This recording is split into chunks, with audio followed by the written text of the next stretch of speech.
Selamat malam semuanya. Puji Tuhan ya.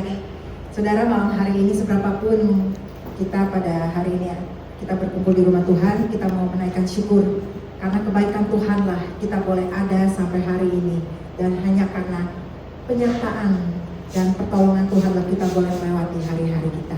Karena itu mari saudara, kita membuka persekutuan kita pada malam hari ini dengan menaikkan pujian dan syukur hanya kepada Tuhan kita, Yesus Kristus.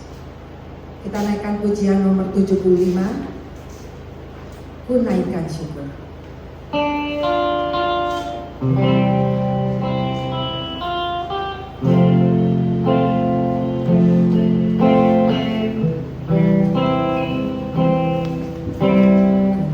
Naikkan syukur padamu, sembah sujud kepadamu Tuhan, di hadapan tahta kemuliaan-Mu,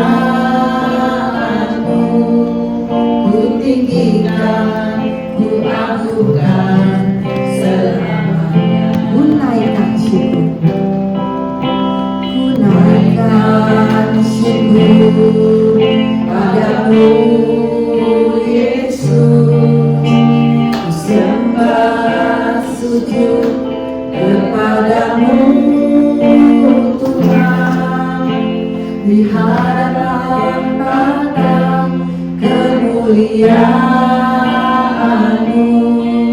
ku tinggikan, ku agungkan selamanya. Segala puji syukur, segala puji syukur bagimu, ku tinggikan nama-Mu selalu, kemuliaan hanya bagi-Mu. Terpujilah nama-Mu, segala puji syukur, segala puji syukur bagi-Mu, ku tinggikan nama-Mu selalu, kemuliaan hanya bagi-Mu. Terpujilah nama-Mu, segala puji syukur, segala puji syukur bagi-Mu, ku tinggikan nama-Mu selalu, kemuliaan hanya bagi-Mu. Terpujilah nama-Mu, terpujilah, terpujilah nama-Mu. Benar Tuhan, kami naikkan pujian dan syukur hanya kepada-Mu untuk segala kebaikan-Mu dalam hidup kami. Terima kasih untuk penyertaan-Mu, hari lepas hari kami lewati bersama dengan Engkau. Pertolongan-Mu nyata dalam hidup kami. Anugerah dan berkat-Mu terus berkelimpahan dalam hidup kami. Terima kasih Tuhan Yesus, malam ini kami boleh berada di rumah-Mu. Kami ada karena kami sadar kami membutuhkan kebenaran firman-Mu. Kami ingin terus belajar dan terus diperlengkapi oleh kebenaran firman Tuhan, sehingga kami cakap menjalani hidup ini bersama dengan Engkau. Dan kami tahu di dalam Engkau ada kekuatan dan kemenangan. Karena itu kami ingin memegang firman-Mu sebagai standar hidup kami. Terima kasih Tuhan Yesus, terima kasih. Dan kami serahkan persekutuan malam hari ini dari awal, pertengahan hingga akhirnya hanya di dalam satu nama yang penuh kuasa dan agung, nama Tuhan kami yang mati, bangkit, dan naik ke surga, nama Tuhan Yesus. Di dalam nama Tuhan Yesus kami berdoa. Amin. Apa kabar saudara semuanya? Baik, puji Tuhan. Saudara, kita percaya Tuhan kita adalah Tuhan yang penuh kuasa, Tuhan yang mampu melakukan segala perkara yang bagi manusia tidak mungkin, tapi di dalam Tuhan Yesus Dia mampu melakukan mujizatnya. Karena itu mari saudara, kita membesarkan nama Tuhan kita, nama Tuhan Yesus. Besarkan nama Tuhan.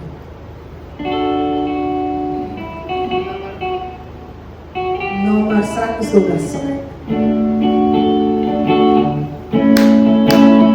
Besarkan nama Tuhan, pujilah Dia.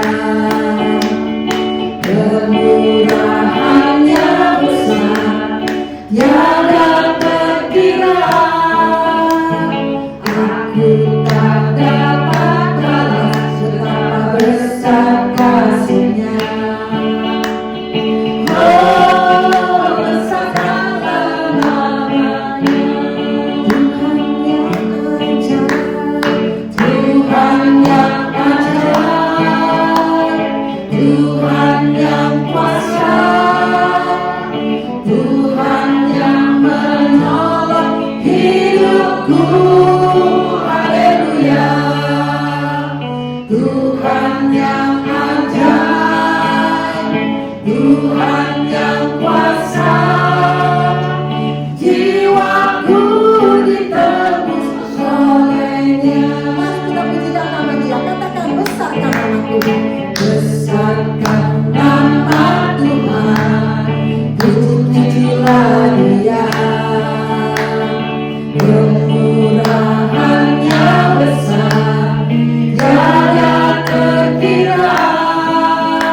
Pujian nomor 71, firman-Mu pelita bagi kakiku.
Di sisiku dan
kita berdoa sebelum belajar firman Tuhan. Bapa di sorga, kami mengucap syukur dan terima kasih. Malam hari ini kami masih diberi kesehatan, kekuatan, kesempatan untuk boleh hadir di rumah Tuhan, berdoa bersama-sama kawan-kawan, bersekutu, saling menguatkan dan belajar firman-Mu. Tuhan, siapkan hati pikiran kami seperti tanah yang subur, agar firman itu boleh hidup, bertumbuh dan berbuah berlipat-lipat ganda. Dan pakailah hamba-Mu yang lemah, hina dan terbatas ini ya Tuhan, jadikan dia saluran berkat buat kami sekalian. Berdoa, bersyukur, memohon berkat dalam nama Tuhan Yesus, Juru Selamat kami yang hidup selama-lamanya. Amin. Saudara, hari ini saya ingin mengajak kita belajar sebuah tema, yaitu relasi manusia dengan Allah. Ya, minggu lalu kita sudah belajar di hari Minggu khotbah serial doa yang diajarkan Tuhan Yesus atau disebut doa Bapa Kami. Ya, di hari Minggu kita akan belajar doa itu kalimat per kalimat. Tapi hari ini secara khusus saya ingin menyinggung soal hubungan atau relasi manusia dengan Allah Sang Pencipta itu.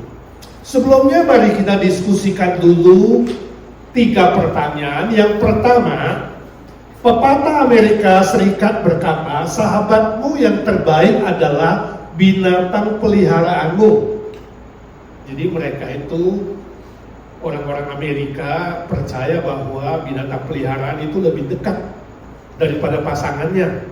Ya, sebab kalau marah-marah dengan pasangan bisa dibalas, kalau diomelin bisa dibalas, tapi kalau anjing atau kucing diomelin, dimarahin, tetap goyang-goyang ekor, tetap menyenangkan dan membawa sukacita. Jadi mereka menganggap binatang peliharaan itu lebih dekat dengan dirinya dibanding orang-orang di sekitarnya atau pasangan hidupnya. Kalau kita lihat dari jumlah anjing di Amerika, saudara, itu ada sekitar 90 sampai 95 juta ekor.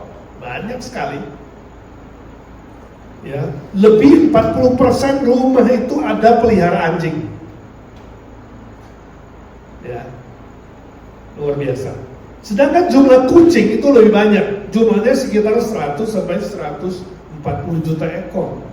Katanya diperkirakan 1 dari 3 rumah di Amerika itu pelihara kucing. Saya nggak tahu orang Indonesia di Amerika, tapi ini Amerika rata-rata. Ya, luar biasa. Gereja liberal di Amerika dan sebagian gereja Katolik membaptis binatang peliharaan, dan mereka yakin bahwa binatang peliharaan itu akan diselamatkan juga dan masuk surga. Pertanyaannya, bagaimana pendapat saudara? Aneh, tapi nyata. Pertanyaan bagus. Kalau ada temanmu bilang anjingnya bakal masuk surga, tanya apakah ada di Alkitab? Ya, Alkitab belum pernah mencatat seekor anjing pun masuk surga atau seekor kucing pun masuk surga. Tapi mereka lebih percaya anjing dan kucing itu lebih baik dari suaminya yang jahat atau manusia lain yang jahat. Jadi sebenarnya lebih layak si anjing atau si kucing masuk surga. Ada pendapat lain? Manusia kan diciptakan lebih mulia. Jadi kalau mereka percaya anjing atau kucing masuk surga, saudara bilang no, atau saudara bilang mungkin saja. Tidak setuju? Sama sekali tidak setuju. Karena dianggap manusia lebih mulia, manusia layak masuk surga. Sedangkan si Sandy bilang binatang nggak punya roh, jadi nggak masuk surga. Mungkin nggak? Mungkin nggak? Anjing yang lebih baik dari manusia kan lebih jahat dari binatang, bisa nggak? Apakah manusia yang lebih jahat dari binatang layak masuk surga? Sedangkan binatang yang nggak jahat itu masuk neraka. Yang bisa masuk neraka dan surga itu harusnya manusia menurut Alkitab. Ya, memang kalau kita melihat perjanjian lama, ya, binatang pun bisa dipakai Tuhan, betul nggak? Keledai bisa dibuat berbicara. Apakah dicatat keledai yang berbicara itu yang menegur Nabi Bileam itu masuk surga? Pada perjanjian baru, keledai dipakai oleh Tuhan Yesus masuk ke Yerusalem. Ya. Waktu Yesus lahir ke bumi ada binatang peliharaan. Ya. Ada kambing, domba pakai kandang mereka, dan juga binatang lain, ternak lain, dan bahkan orang Majus pakai onta. Tapi gak pernah dicatat bahwa binatang-binatang yang dipakai itu masuk surga. Saya kira penting bagi kita untuk bertanya, apakah ada dicatat dalam Alkitab? Apakah ada contohnya? Itu saya kira pertanyaan yang cukup baik. Nomor 2, kita berkata semua manusia telah berdosa dan telah kehilangan kemuliaan Allah. Roma 3:23. Menurut saudara, apa artinya kehilangan kemuliaan Allah? Jadi manusia waktu diciptakan, kalau kita melihat dari kalimat ini, harusnya manusia waktu diciptakan pada mulanya itu ada kemuliaan Allah. Kitab Kejadian menamakan dia gambar dan rupa Allah, citra Allah, image of God. Artinya dalam diri manusia ada karakter dan sifat-sifat dasar Allah. Ada kasih, ada kebenaran, ada fungsi rasio yang benar, ya. Ada nilai agama, ada kemampuan berkomunikasi dengan Allah Sang Pencipta, ya. Karena memang serupa dan segambar dengan Allah. Lalu setelah manusia berdosa, kemuliaan Allah itu hilang, ya, atau tercemar oleh dosa. Artinya rasio manusia, perasaan manusia, kehendak manusia, sifat-sifat dasar Allah pada manusia, kasih, kebenaran, ya, fungsi agama, relasi dan komunikasi dengan Allah itu menjadi rusak dan tercemar. Tidak heran Kejadian pasal 3 menyebutkan ketika Adam dan Hawa jatuh, atau ketika Hawa ditawarkan oleh iblis untuk berdosa, dia katakan, kamu tidak akan mati, tapi kamu akan menjadi Allah, tahu tentang yang baik dan yang jahat. Jadi dosa itu membuat manusia tahu tentang yang baik dan jahat. Apa sebelum berdosa mereka tidak tahu yang baik dan jahat? Tahu nggak? Tahu. Terus setelah berdosa tahu tentang yang baik dan jahat. Apa bedanya? Sama-sama tahu. Sebelum berdosa sudah tahu yang baik dan jahat, sehingga Tuhan kasih mereka pilih, ya. Semua pohon di taman ini boleh kau makan, kecuali pohon yang di tengah itu, pengetahuan baik dan jahat. Karena pada saat kamu memakannya, kamu akan mati. Mereka tahu itu, bahwa baik untuk mentaati Allah, tidak baik untuk melawan Allah. Tahu tentang yang baik dan jahat. Lalu iblis bilang apa? Kamu akan menjadi seperti Allah, tahu tentang yang baik dan yang jahat. Kalau kamu makan, kamu tidak akan mati. Dan setelah Hawa dan Adam makan, mereka celik matanya, ya. Mereka gak mati langsung secara fisikal, tetapi seperti yang tadi dikatakan, kehilangan kemuliaan Allah, hubungan dengan Allah jadi rusak. Sifat-sifat Allah pada manusia jadi rusak. Mereka tahu tentang yang baik dan yang jahat, artinya apa? Standar yang berbeda. Dulu baik dan jahat itu standarnya siapa? Standarnya Allah. Ukuran Allah baik dan jahat. Sekarang setelah berdosa, mereka tahu baik dan jahat, tapi ukuran siapa? Ukuran diri sendiri, seperti Allah. Jadi manusia ingin jadi seperti Allah, menentukan definisi sendiri, menentukan ukuran sendiri, menentukan standar sendiri, apa yang disebut baik, apa yang disebut jahat. Itu sebabnya ini dosa terbesar, self-God, sendiri mau menjadi Allah, menentukan. Kebenaran Allah tidak penting, yang penting kebenaranku. Bagiku ini benar, bagiku ini tidak benar, bagiku ini jahat, bagiku ini baik. Jadi standar sendiri, sama-sama tahu, tapi beda ukuran, beda definisi. Nah, hal itulah yang disebut dosa. Hal itulah yang membuat relasi manusia dengan Allah jadi rusak. Dan binatang nggak punya ini, saudaraku. Binatang nggak punya standar etika, binatang nggak punya standar baik dan buruk. Karena binatang tidak diciptakan serupa dan segambar dengan Allah, nggak punya ukuran ini. Ya, itu sebabnya binatang tidak dipersiapkan untuk masuk surga. Oke, nomor 3. Menurut saudara, kenapa murid-murid Tuhan Yesus minta diajarkan untuk berdoa? Lukas 11 ayat 1. Waktu murid-murid melihat Yesus berdoa, dia bilang, "Guru, ajar kami berdoa seperti kamu berdoa. Ajar kami untuk berdoa." Artinya apa? Murid tidak tahu berdoa. Murid bingung bagaimana berdoa. Manusia yang sudah berdosa bingung bagaimana berkomunikasi dengan Allah, bagaimana berelasi dengan Allah. Itu sebabnya mereka minta, "Tuhan, Guru, ajarlah kami berdoa." Itu loh hubungannya. Nah, binatang nggak bisa minta ini, ya kan? Dia nggak bisa minta sama Tuhannya, walaupun itu sahabat yang terbaik. "Tuhan, ajar aku berdoa." Nggak bisa, walaupun ada foto anjing berlutut ikut berdoa, ya kan? Ayam makan sambil doa, lihat kepala minum air, kepalanya lihat atas, katanya berdoa katanya, ya. Tapi sesungguhnya binatang tidak berkomunikasi dengan Allah. Tapi Allah bisa nggak komunikasi dengan binatang? Bisa. Allah bisa perintahkan keledai, "Hei keledai, berbicara, tegur si Bileam." Ya kan, bisa. Tapi binatang tidak punya kemampuan itu, sebab dia bukan gambar dan rupa Allah, bukan citra. Mari kita baca Alkitab Matius 6, 9-13, doa yang diajarkan oleh Tuhan Yesus. Baca firman Tuhan Matius 6, 9-13, 1, 2, 3. "Karena itu, berdoalah demikian, Bapa kami yang di sorga, dikuduskanlah namamu, datanglah kerajaanmu, jadilah kehendakmu di bumi seperti di sorga.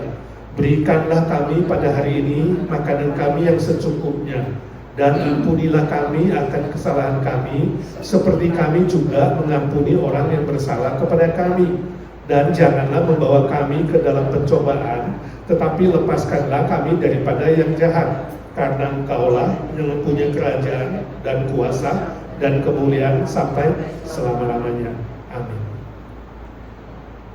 Saya yakin binatang gak bisa berdoa seperti ini. Dari firman Tuhan di atas kita dapat mengerti bagaimana hubungan manusia berdosa dengan Allah Sang Pencipta yang Maha Kuasa.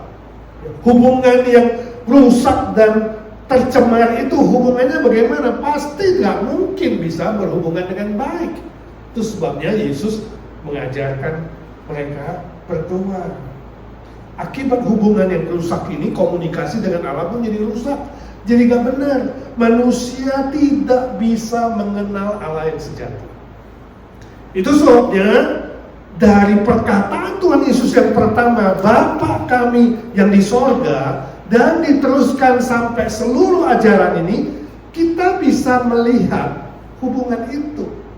Dari doa ini kita bisa melihat bagaimana relasi yang ingin Tuhan Yesus ajarkan antara manusia yang tadi sudah berdosa dengan Allah Sang Pencipta itu.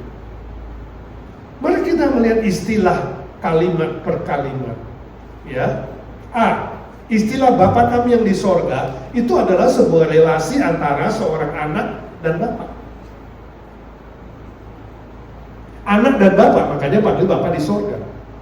Ya. Sebuah panggilan dan hubungan yang akrab, indah, dan kekal sifatnya.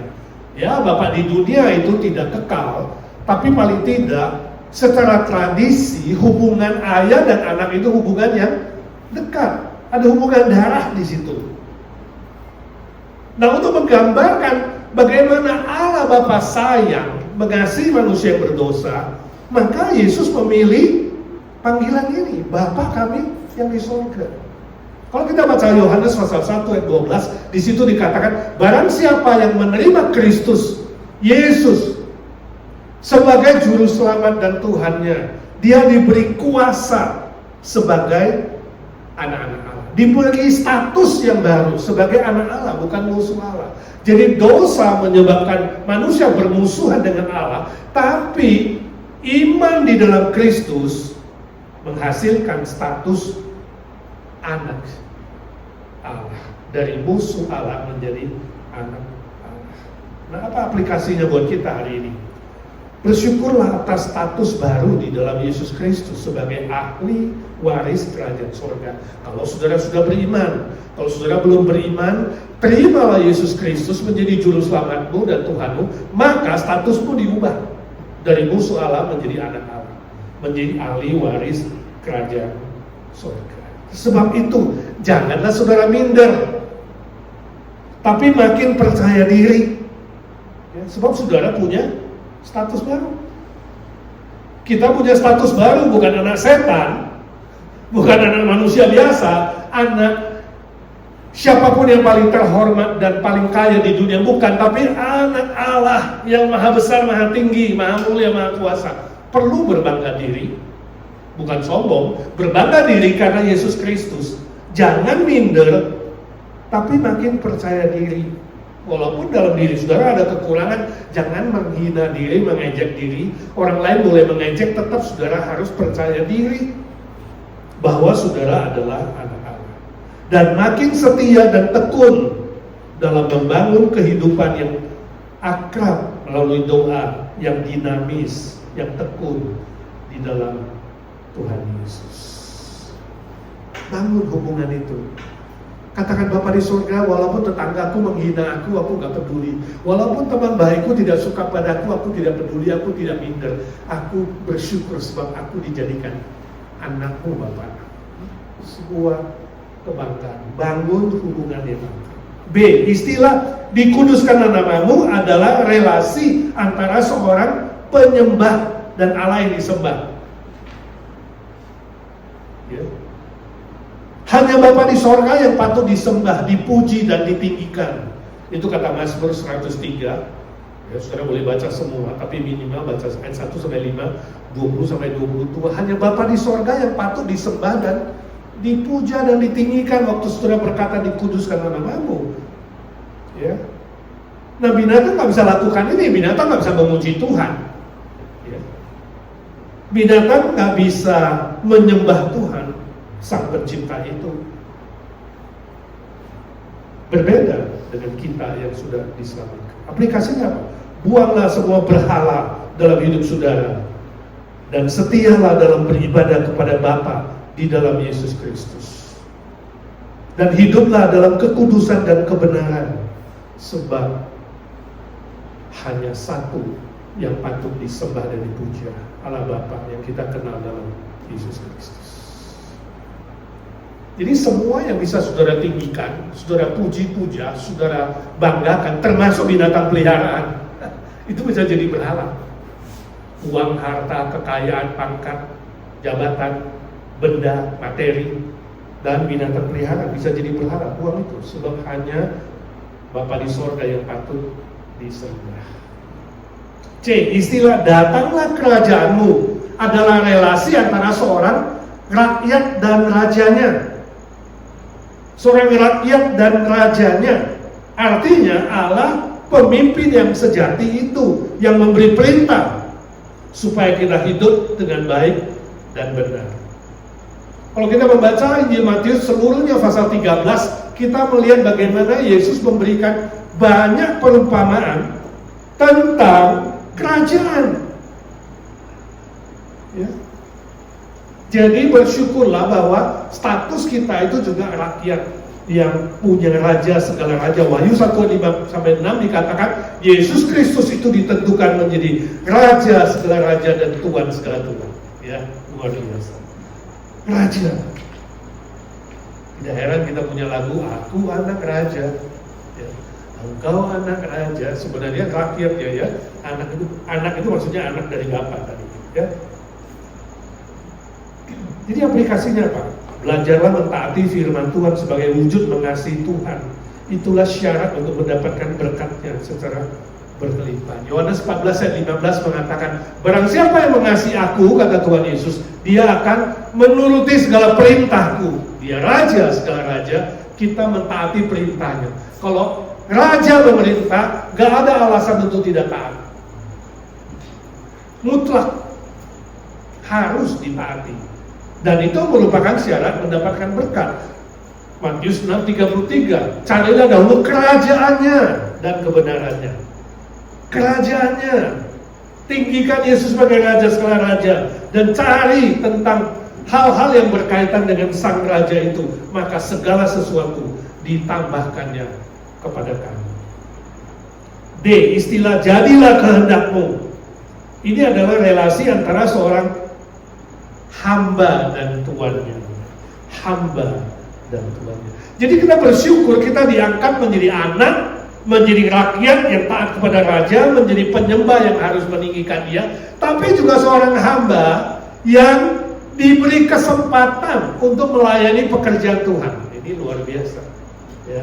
Jadi hamba di sini bukan sembarang hamba, budak yang tidak tahu apa-apa, tetapi seorang hamba yang diangkat menjadi rekan kerja, partner dari Tuhan untuk bekerja di ladang Tuhan.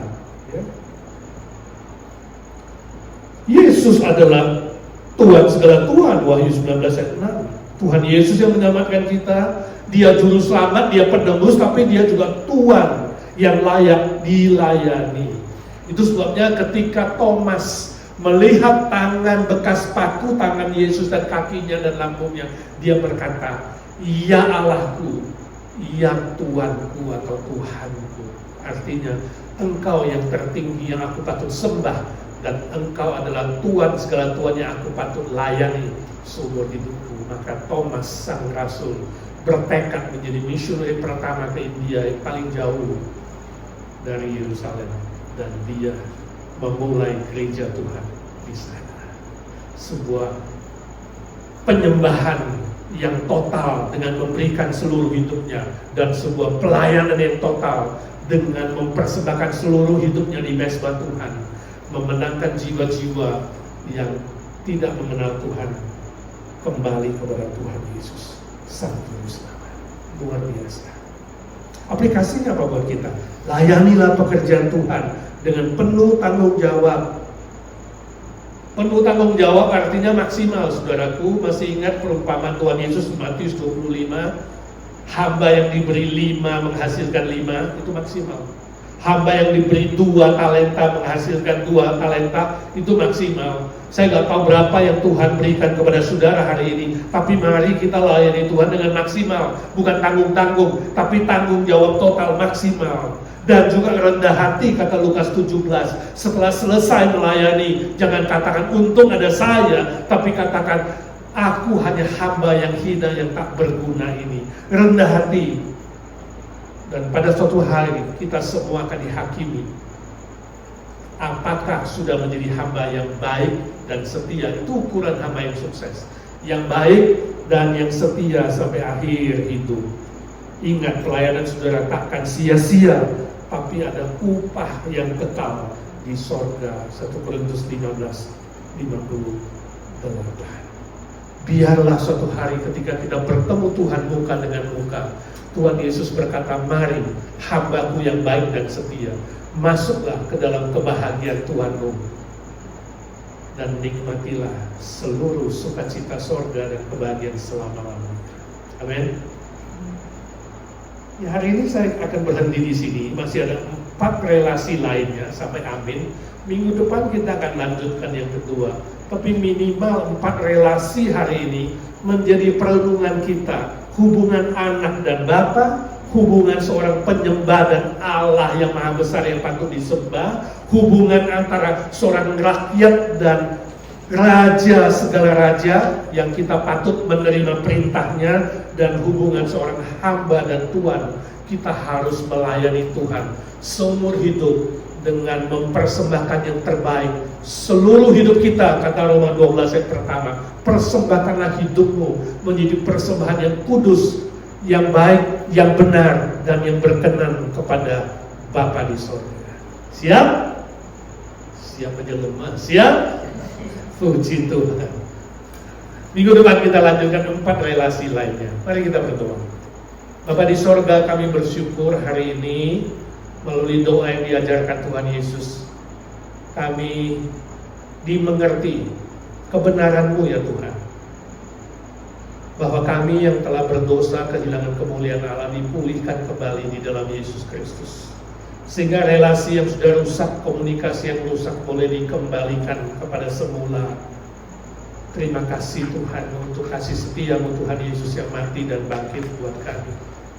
Terima kasih kami dijadikan ciptaan yang baru. Terima kasih kami mendapat status baru dari musuh Allah menjadi anak Allah. Terima kasih ya Tuhan, Engkau satu-satunya yang patut kami sembah, kami puja. Ajar kami membuang semua berhala apapun. Hanya Engkau yang patut kami paling tinggikan dan utamakan dalam hidup kami. Terima kasih Tuhan untuk kesempatan melayani pekerjaan-Mu, sehingga kami boleh berbagian sebagai rekan kerja yang baik dan setia hingga akhir ya Tuhan. Terima kasih ya Tuhan, kami bersyukur boleh punya firman-Mu, satu-satunya otoritas seorang raja segala raja yang memimpin hidup kami, membimbing hidup kami, dan membawa hidup kami ke jalan yang benar. Terima kasih Tuhan Yesus. Kami berdoa bersyukur dalam nama Tuhan Yesus Juru Selamat kami yang hidup selama-lamanya. Amin. Mari kita lanjutkan dengan doa syafaat. Allah kuasa melakukan segala perkara, itu keyakinan kita. Allah kuasa melakukan segala perkara. Allah-Ku Maha Kuasa. Dia ciptakan seisi dunia, atur segala masa. Allah-Ku Maha Kuasa. Bapa kami yang di sorga, kami mengucap syukur dan terima kasih sebab Engkau telah menyelamatkan kami di dalam Tuhan Yesus Kristus, sehingga kami diberi hak istimewa untuk berdoa, berkomunikasi dengan Engkau Bapa. Kami bersyukur ya Tuhan Yesus, Engkau sendiri yang mengajarkan kami berdoa, membangun hubungan yang makin akrab dengan Bapa di dalam Engkau. Saat ini kami ingin berdoa syafaat secara gereja, secara bersama kawan-kawan seiman di sini. Kami percaya Tuhan, doa orang-orang yang benar sangat besar kuasanya. Kami secara khusus bersyukur untuk saudara kami Yosef Husada yang sudah selesai sejeri lutut dengan sukses. Kami menaikkan syukur kepadamu ya Tuhan, dan terus berdoa mohon jamahan-Mu untuk pemulihannya agar secepatnya dia boleh sehat kembali, tidak mengganggu dia dalam bekerja, dalam melayani Tuhan. Kami terus berdoa untuk teman Yanti Rachel yang kena bel palsy, supaya dia juga disembuhkan Tuhan secara sempurna. Kami juga dengar sisternya manajer apartemen Ibu Nina Marisa kena brain tumor dan stroke ya Tuhan. Engkau sendiri yang berbelas kasihan ya Tuhan. Kami berdoa di sini, Roh Kudus-Mu bekerja di sana. Berkati dokter yang menangani, diberi hikmat surgawi, berkati semua proses yang harus dia jalani ya Tuhan. Kami yakin Tuhan kuasa-Mu dan bilur-bilur menyembuhkan. Kami doakan Ciolin ya Tuhan, yang sudah kateter dan nampaknya dia perlu bypass, Tuhan sendiri yang menolong. Entahkah dilakukan di Indonesia atau di luar negeri atau ke Amerika, Tuhan Kau yang tahu. Kau siapkan yang terbaik bagi dia. Kuatkan dia, tambahkan iman, dan juga kuatkan Pak Indra yang menemani dan anak-anak yang di sana ya Tuhan. Engkau bekerjalah, kami yakin janji-Mu di Filipi 1:6. Engkau yang memulai pekerjaan baik, Engkau akan meneruskan dan menggenapinya. Kami doakan Dunina Panginda, Tuhan menolong dia dalam pemulihan kesehatannya. Berilah dia kesehatan yang prima dan semangat pelayanan yang tinggi untuk terus dipakai oleh Tuhan dari seluruh sisa hidupnya. Dan berkati Gio juga ya Tuhan ke masa depannya dan semua pergumulannya. Kami doakan ketiga kawan kami yang bergumul dalam kanker, Ibu Evita Marindang, Anton Warau, dan Pak Hari ya Tuhan. Tuhan menolong mereka, entahkah melalui proses pil kimo atau Pak Hari yang harus menjalani session, Tuhan memberi kekuatan ekstra. Dan berkati Ibu Evita Marindang ya Tuhan, tetap sehat, kuat, dan semangat dengan pengobatan yang dijalaninya ya Tuhan. Kami bersyukur bahwa di rumahnya boleh dimulai ibadah timur dan ada hasil yang baik. Tuhan terus memberkati kedua anak yang menemani dia ya Tuhan. Kami doakan Ci Silvia So ya Tuhan untuk proses pemulihannya. Tuhan kuatkan baik kaki, pinggang dan bagian yang lemah. Tolong Pak Humphrey yang mendampingi juga sabar, penuh kasih setia Tuhan. Dan kami yakin Tuhan kuat kuasa-Mu dan bilur-bilur-Mu akan menyembuhkan. Tolong Ci Ane dalam pemulihan matanya, dia sedang mengunjungi anaknya. Tuhan juga mengingat dia dan menjamah memulihkan dia Tuhan. Tolong remaja kami Arthur Palar ya Tuhan, dia butuh mujizat yang sempurna. Engkau sudah mulai ya Tuhan, teruskan sampai sempurna dan berilah dia kesempatan bisa sekolah Alkitab dan dipakai oleh Tuhan lebih heran lagi ya Tuhan. Tolong Charlie ya Tuhan, adik kami, supaya kuasa Tuhan yang ajaib turun atas dia. Tuhan, Kau izinkan dia di bumi ini, biarlah kemuliaan Bapa dinyatakan lewat hidupnya. Tolong Noah ya Tuhan yang menunggu hasil MRI dan juga proses kesembuhan jantungnya. Tuhan juga sembuhkan dia secara sempurna dan kelak dia juga membawa kemuliaan bagi nama-Mu. Kami doakan Victor, anak Nancy Sandy, Tuhan tolong dia supaya dia takut akan Tuhan dan mulai hidup berbalik kepada Tuhan. Hormat pada orang tua dan hidup sesuai firman-Mu. Tuhan tolong semua anggota jemaat lain yang sakit, yang lemah tubuh, yang tidak kami sebutkan satu persatu. Tuhan, Kau menjamah dan menyembuhkan oleh kuasa darah-Mu ya Tuhan Yesus dan oleh bilur-bilur-Mu yang ajaib. Kami berdoa untuk semua senior kami ya Tuhan. Tuhan memberkati Om Paul Wardana sebagai koordinator Evergreen, boleh terus sehat, semangat melayani kawan-kawan yang senior. Semua senior kami serahkan dalam tangan-Mu. Tante Lucy, Tante Isha, Tante Aiwati, Tante Sumi, Tante Nelly, Ci Irene, Ci Rostin, Ci Eti, dan semua senior-senior lainnya ya Tuhan. Tuhan sendiri yang menguatkan mereka satu persatu dalam kesendirian mereka. Tuhan yang hiburkan mereka di kala sedih dan berkati anak mantu cucu supaya mereka semua takut Tuhan dan hormat orang tua dan tahu memelihara orang tua dengan baik dan penuh cinta kasih ya Tuhan. Terima kasih Tuhan, terima kasih, curahkan mujizat-Mu bagi saudara-saudara kami satu persatu ya Tuhan. Curahkanlah kuasa-Mu Tuhan, mujizat terjadi di tempat ini. Curahkanlah kuasa-Mu Tuhan, mujizat terjadi sekarang ini. Kami doakan juga ya Tuhan untuk pelayanan gereja kami IGNC, untuk semua majelis dan aktivis diberikan hati yang kompak, motivasi yang murni, tujuan untuk kemuliaan Tuhan, melayani Tuhan dengan baik dan maksimal, penuh tanggung jawab ya Tuhan. Biarlah seluruh jemaat Tuhan boleh sehat jasmani rohani dan boleh bertumbuh dengan baik di dalam ibadah, di dalam Bible study, di dalam renungan pagi, saling mengasihi, saling mendoakan.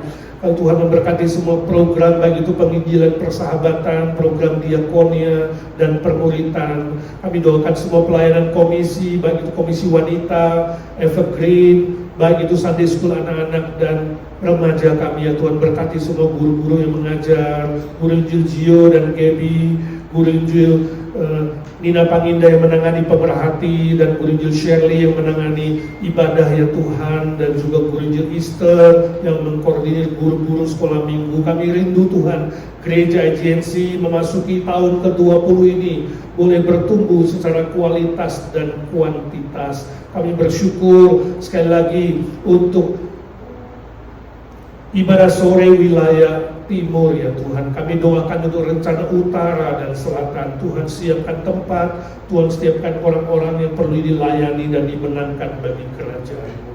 Kami doakan Indonesia ya Tuhan, negara kami yang tercinta. Tuhan tolong ada kestabilan politik, keamanan ekonomi.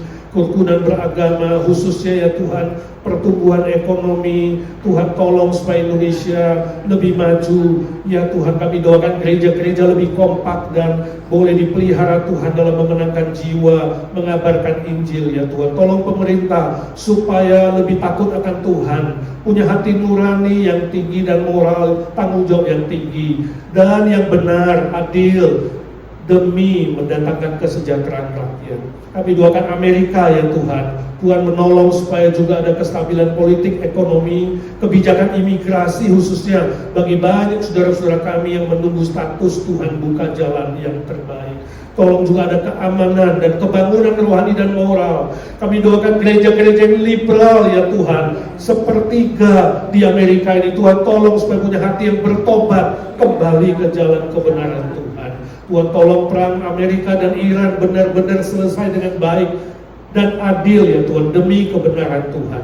Kami doakan pekabaran Injil di seluruh dunia ya Tuhan. Hamba-hamba Tuhan, orang-orang Kristen, para misionari yang melayani di mana-mana, di desa, di kota, di pedalaman, di negara-negara maju, di negara-negara yang sulit, yang tertekan, yang dianiaya. Tuhan, peliharalah hamba-hambamu yang terancam. Selamatkan nyawa mereka, berkati pelayanan mereka dengan cara apapun, dan pekabaran Injil melalui media apapun ya Tuhan. Tuhan memberkati supaya seluruh suku bangsa di muka bumi ini ya Tuhan mendengarkan Injil keselamatan dan diberi kesempatan untuk bertobat. Terima kasih Tuhan, terima kasih.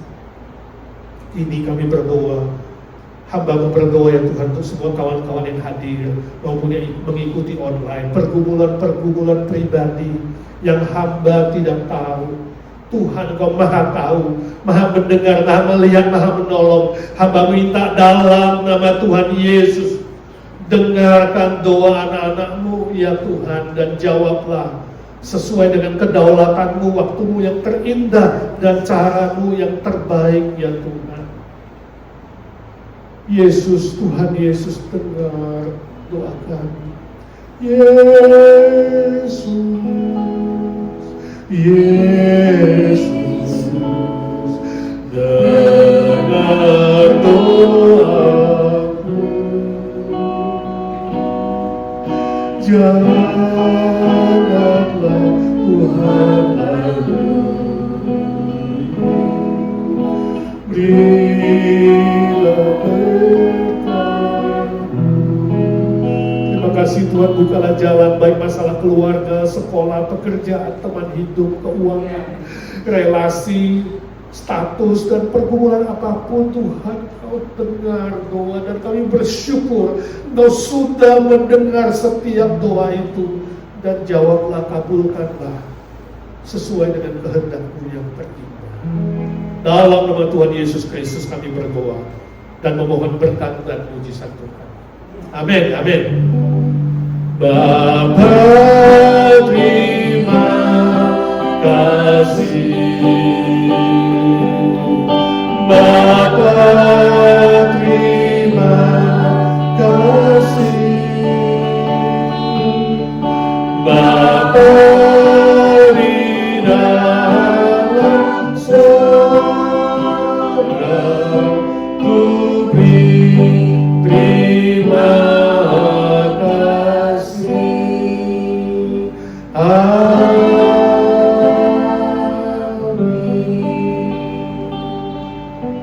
Amin. Saudara, hari Minggu tetap ada ibadah live di gereja, perayaan Hari Ayah, Hari Papa. Ajak orang tua saudara, ajak orang tua tetangga dan teman-teman. Mari kita rayakan bersama. Tuhan memberkati saudara.